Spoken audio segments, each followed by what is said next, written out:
Afternoon, everyone. My name is Ioan Evans. I'm Director of Student Recruitment at the University of South Wales.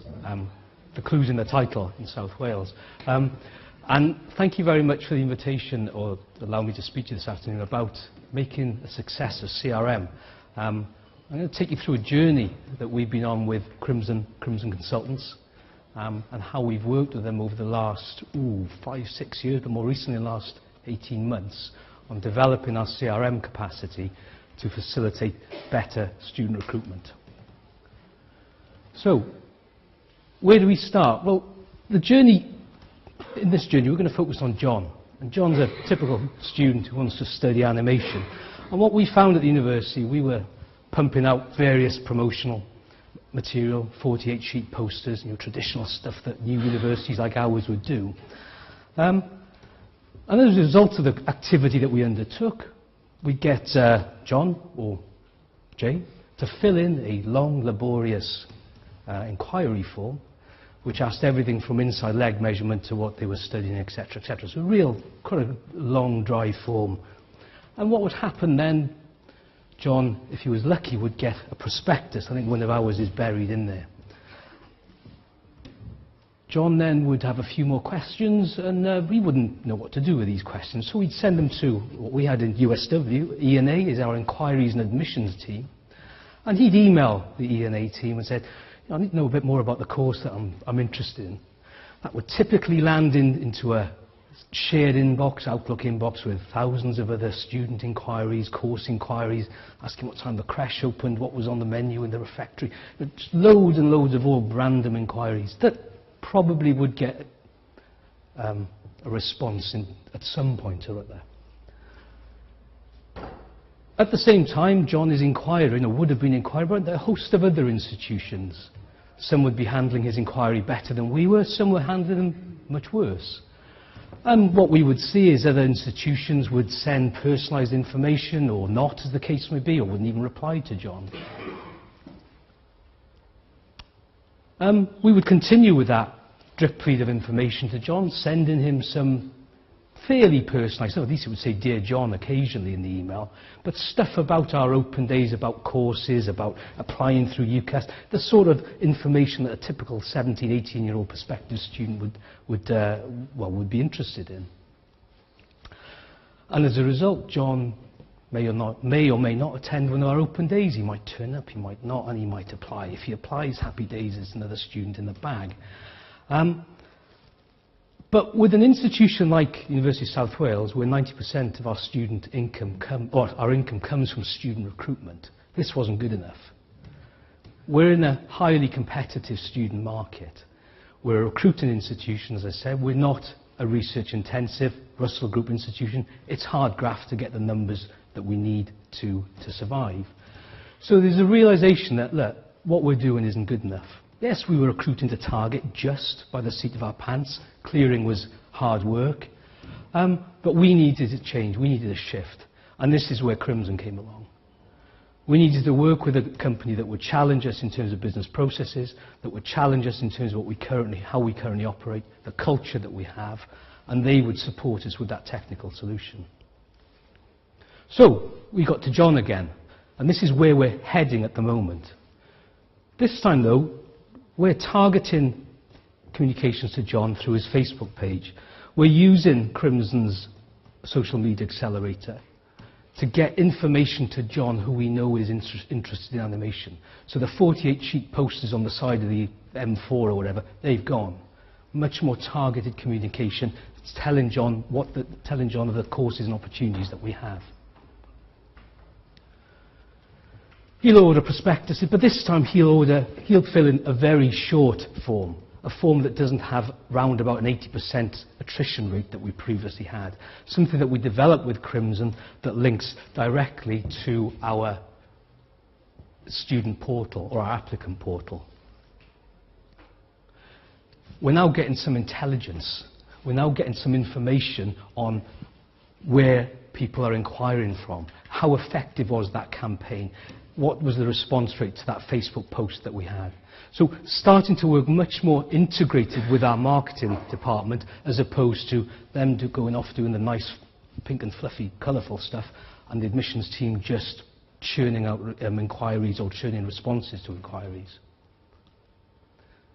So we're now in a position that we're able to send much more personalised communications from our inquiries and admissions officers.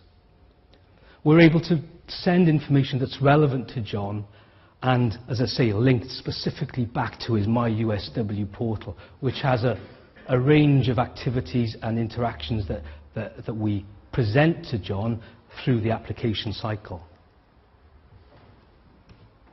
He comes back to us with some course-specific questions, and this is where the inquiry doesn't sit in an Outlook inbox, it comes directly into CRM.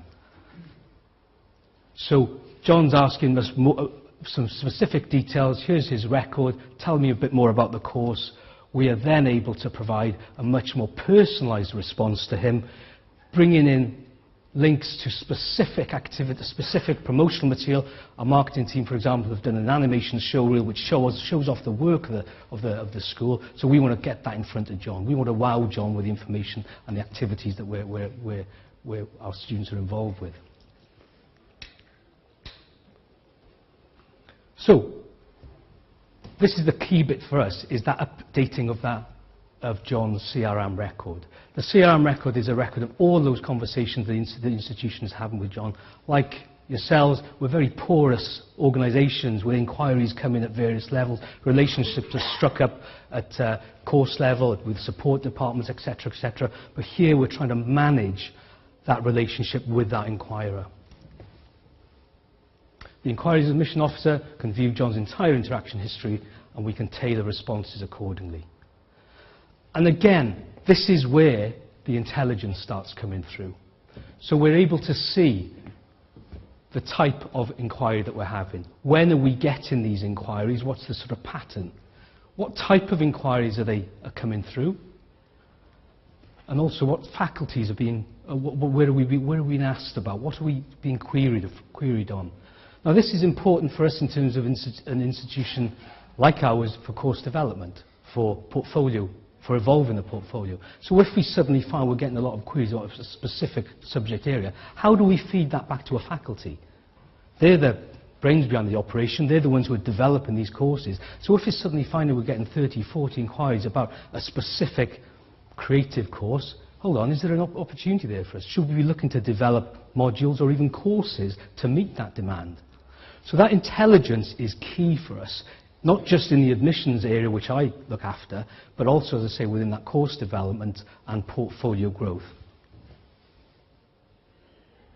As I said, these are the sorts of information that we're now teasing out from CRM to be able to feed back to our faculties. Okay, back to John. John gets his personalised John books onto an open day, he gets his personalised response. The programme arrives to him, it's all branded, links to particular stories and content from our website that we've developed with the faculty. Again, trying to make John more in tune and aware of what we're offering within the institution. John comes to an open day, he attends, he's personally greeted at registration, and then using, again, Crimson's SMS accelerator, what we're now looking to do is send a personalised message to John when he's there. Basically saying, hi John, I'm the award leader for animation. I'm in the foyer at 2 o'clock if you want to come and have a chat with me. Okay, great. Well, I can do the campus tour, I can see the studios, but I'll go and have a chat with the admissions tutor. The real person that John wants to have that interaction with. Not necessarily the admissions officer or somebody who works in a central corporate department, but the academic who is going to teach him or her when he arrives on campus. So John arrives, he has a chat about his portfolio, what the university is expecting, what sort of work he should be churning out, what should he be preparing in his UCAS, in his UCAS statement. Thank you for coming to the open day. Email sent out instantly. Again, text in as well. We can do a quick survey. How was the open day rated 1 to 5? Again, using that accelerator, the SMS accelerator from Crimson. The course leader has now struck up a rapport with John. And traditionally, this is where, I wouldn't say it all fell down, but this is where it disappeared into the ether. But John is coming back to that award leader, the course leader, who's incidentally put him in touch with the first year Facebook group. But the award leader is now contacting John through CRM. So what we're doing is rolling this out to selected award leaders. Animation is an area we want to grow. We have a training set. We've discussed the communications, the type of interactions. And this is now fed from the award leader's CRM account, or our CRM account rather, than John's profile, as opposed from her own Outlook email. We can still send personal information to John, who incidentally lives in Sheffield. We're going to visit Sheffield, so let's tell him we're up there. And we can continue with that central marketing dialogue we're having. But at the same time, there may be interactions between John and the award leader. Some more specific questions about UCAS, UCAS statements or portfolio. You know, the real academic stuff relevant to John and his particular course. He feels valued. He stays in touch. At the same time, other universities have sent him information. Some are personalised, some aren't. But what we're seeing is more and more institutions, again, not just post-92 institutions, are improving and developing their customer experience and investing in this sort of product to improve that engagement with inquiries and applicants. This is the aim. John feels loved. He's an affiliation with the University of South Wales, so we are his institution of choice. So come the 15th of January deadline, when he's USW is firmly on top of his wish list, except when the results come through on the 17th of August or thereabouts, John has firmly committed to University of South Wales because of the interaction we've had with him throughout that cycle. Yes, he may get better results than he was expecting. Yes, he may look to adjust or trade up, as there's the terminology that UCAS are using at the moment. But we feel we will have built a relationship with John that makes John think, actually, I want to stick with USW. They've looked after me. I'm looking forward to going to study in their campus in Cardiff. I've had the experience of visiting there. I've seen what they offer. That's another student towards our target. So applying and enrolling at USW. And for us, within the university, this is where selling this or promoting this internally, again through working with Crimson and taking it from just the inquiry and application stage, is this link back to the whole student journey. Yes, we can identify that he requested a prospectus, he made an inquiry, he attended an open day, we've recorded that information. Yes, he's applied, UCAS data has fed into our admission system, we've collected that. But the key bit is this: has he enrolled? So on that journey, on that pipeline, when John was in year 12 or whatever at his secondary school, 18 months hence he's going to rock up at the university. We want to see along that journey those interactions. What worked, what didn't, what gaps have we got to plug, what can we further promote? So, essentially, that's where we're at. We've been, as I say, running this program with Crimson for around 18 months. We're in our second phase of a three-phased development program.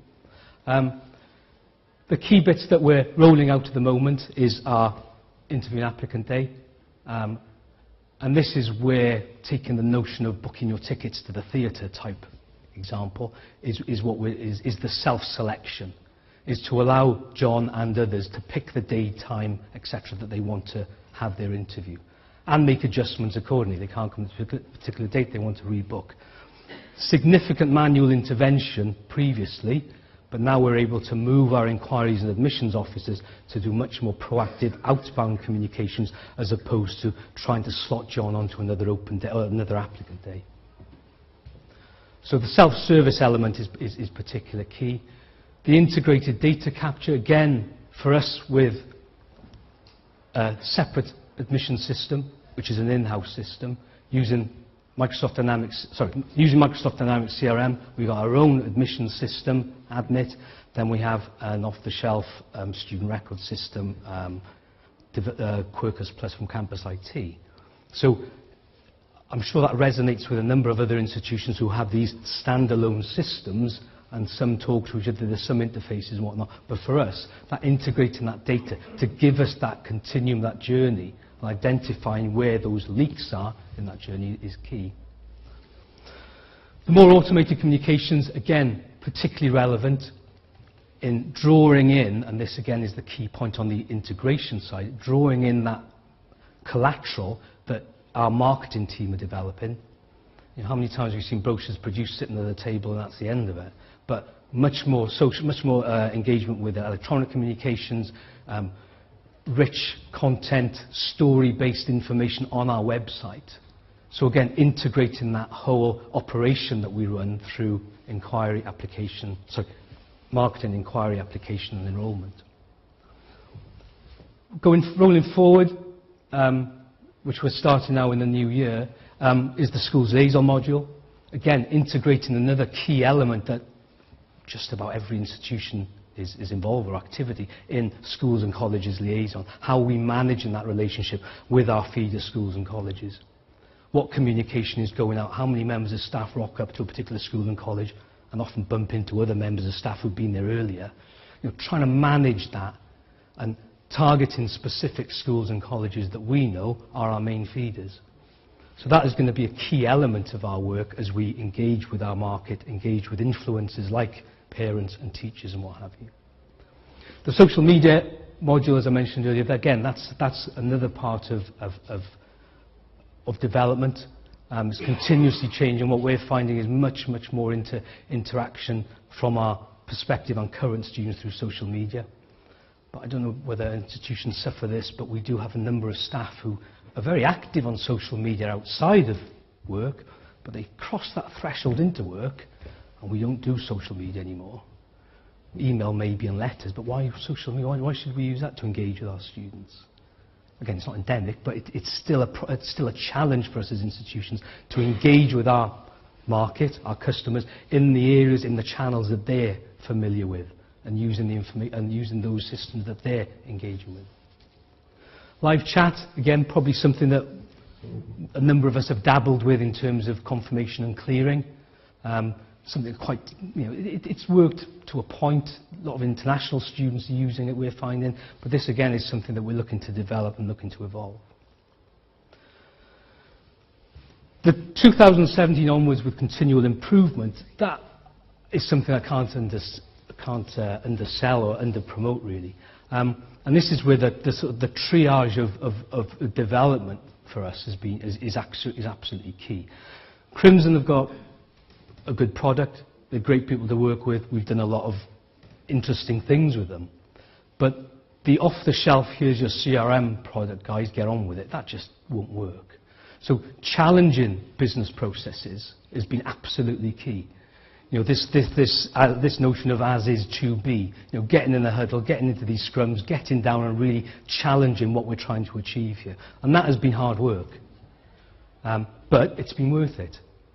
We've come out with better business processes. The key bit, though, I think, the final link there for us, and I think this is vitally important with that notion of continual improvement, is the culture. I'm an admissions officer, I'm a professional admissions person, I don't work in a call centre. Why are we doing this sort of activity that is much more akin to Admiral or British Gas or whoever? Well, it's because we want to manage the experience of our user, the experience of our customers better. And we have actually been in with Admiral. They come in to see us. They've got big offices down in Cardiff. So we're looking at, well, how are they doing it? No, we're not a call centre. Yes, we are professional admissions staff, but we need to improve our customer service. The response from our students are telling us that. The competition out there is evident. So as we continue on that journey with Crimson, with our own IT developers, again, because they're absolutely key in this, what we would hope to see is an increased conversion. For undergraduate full-time students, we're working at around about 35-36% across the piece, which isn't bad. We need more coming in on the top, more applicants, but our conversion rates have been increasing year on year. So the investment that the universities put in terms of buying the system off Crimson, they want to see improved conversion. And that's the measurement for us. But ultimately, manage our inquiry, managing that journey, being able to feed back to the faculties and say, this is working, let's have more interactions here, let's stop doing that, will greatly assist us in our aim of hitting real challenging bottom line recruitment targets. Thank you very much.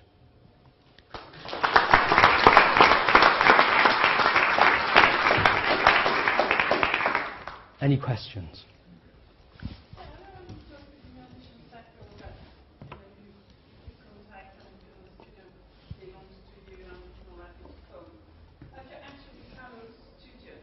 Across that did the process of the application, committee on open date and came and did the application. Have you actually followed the students, see if that made a difference?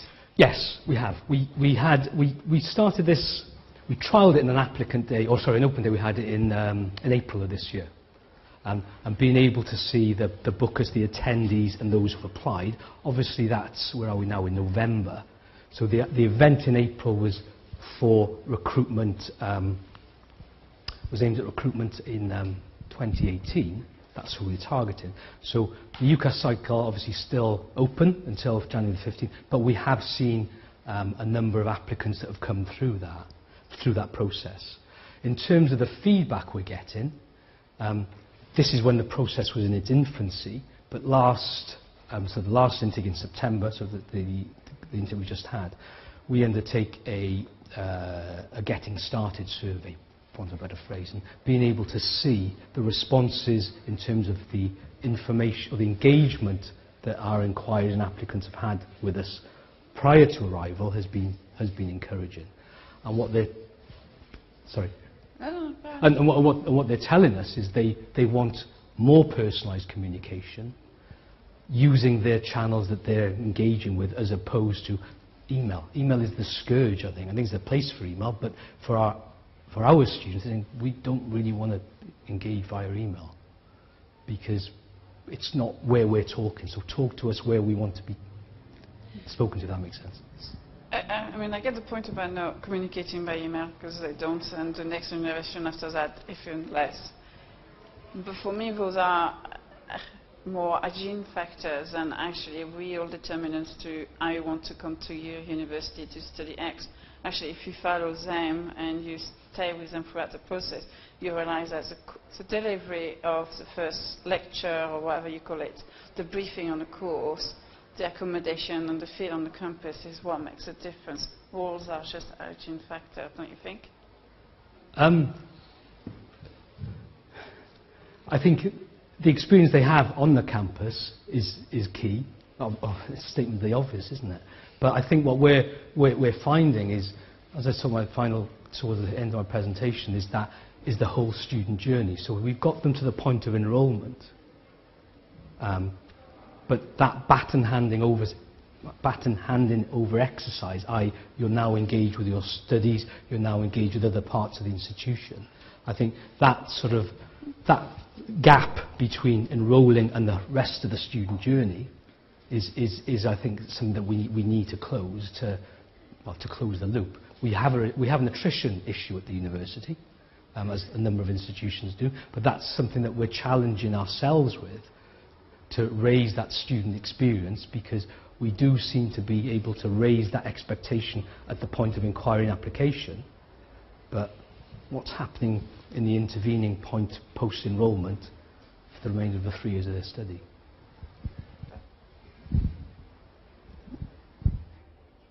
Any others? Thank you. I couldn't possibly answer that. I've not asked the question yet.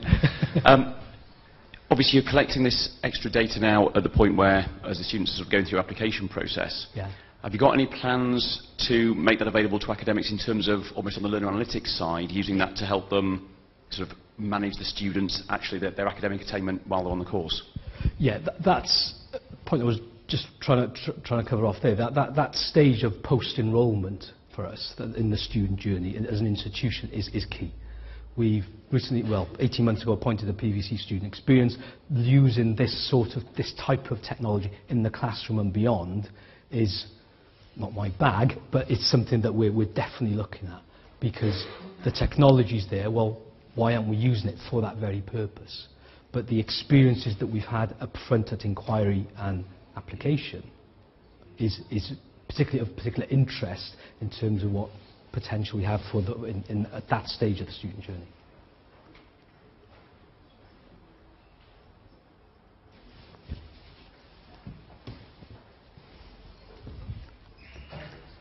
Anton Lawrence from the University of Reading. We're going through a very similar experience at the moment. We're sort of 2 years, I guess, into a dynamics implementation ourselves, and actually following a very similar path in looking at the attract and the apply stages of the student journey. We're now sort of going to be focusing on alumni next and how we interact with our alumni, rather than focusing on the study phase. Right. You mentioned that getting buy-in from the admissions team to actually use the product and change their ways of working was a challenge, I think you said. Yeah. Could you go into a bit more detail about that? Because we're having exactly the same sort of problems, I would say. I think it's... We're quite a centralised institution. So a number of the corporate functions are centralised and not run by the faculties or schools. But that's been a journey we've been on for the best part of 8 or 9 years. But what we found from an admissions perspective, for example, the decisions were made centrally by an admissions team. Based on the parameters and the specification of the academic staff, they set the entry criteria. We would handle that. So over the years, and this is prior to starting this one, we sort of took away that responsibility from academic staff. But I think there's a genuine realization that, hang on, we can't do it without you, and you can't do it without us. So what we're not trying to do, academic staff, is to give you an administrative burden here. Can you deal with this prospectus inquiry? Can you talk to this lad's mum who's interested in the course? We want to give you real information or real genuine inquiries that only you can answer. You're the subject specialist on this. So what we're not doing is just throwing this out on the water and see what catches. We're really targeting those subject areas where recruitment is tough, where there's a realization within the faculty that, look, hang on, faculty, if you're not hitting your target, you're going to lose jobs. You're not going to get the right income from the student who stands to reason. So there is there's a realization now that, look, we need to work collaboratively on this. It is quite a slow process, but I think there's no point rushing into it, because I think the last thing you can do is say to an academic, yeah, get on with it. And it can cause all sorts of problems, I think, for both us centrally, the faculty, and the experience of the applicants. Some will be very good, some will be very poor. So it's a real engagement process that we've embarked on with the faculties to encourage that engagement, but really sort of bestow into them the benefits of doing this and using areas that we started with to show others how it works, if that makes sense. But there's no easy answer, I think, is the bottom line. And sorry, I missed the start. Are you from admissions? Or I'm Director of Student Recruitment. Student Recruitment, okay. Yeah. So how valuable was it having you leading the project, being the product champion, if you like? Oh, invaluable. But it's a stupid question, really. Sorry. No. I mean, it's genuine. It's part of a genuine question, because we had leaders within our marketing team, but I wouldn't have said we had leaders within our, or product champions within our admissions team, and we've struggled with getting it out to those admissions teams. Right. Again, the centralised operation that we have at USW means that marketing falls into my remit as well, and admissions. But the key bit for me was to have a strong project manager within the team who's making this happen. And she's a marketing executive, but has been in the sector a number of years and understands the admissions process. So that was one key bit. The second bit was very much the IT people, the IT guys, understanding the KPI. We need to recruit 30,000. We need to have 30,000 students and a surplus of 6%, etc., etc. Why recruitment is important. So they were able to, okay, we get why this is significant. We had a strong admissions forum, the admissions committee that we've all got in various shapes and guises. So there were champions within there. So, you know, there were, I wouldn't say a Machiavellian approach to it, but we did have to be quite careful as opposed to this is how it's going to be and that's the end of it, because it just wouldn't function like that. But because of the remit of our department, I think, and marketing and student recruitment driving it, as I said, 90% of our income comes from undergraduate students. We were able to get some traction behind it then. Okay, thank you. Any other questions? No? Okay. Well, thank you very much for listening, and thank you very much for your questions as well. Much appreciated. Enjoy the rest of the conference. Thank you.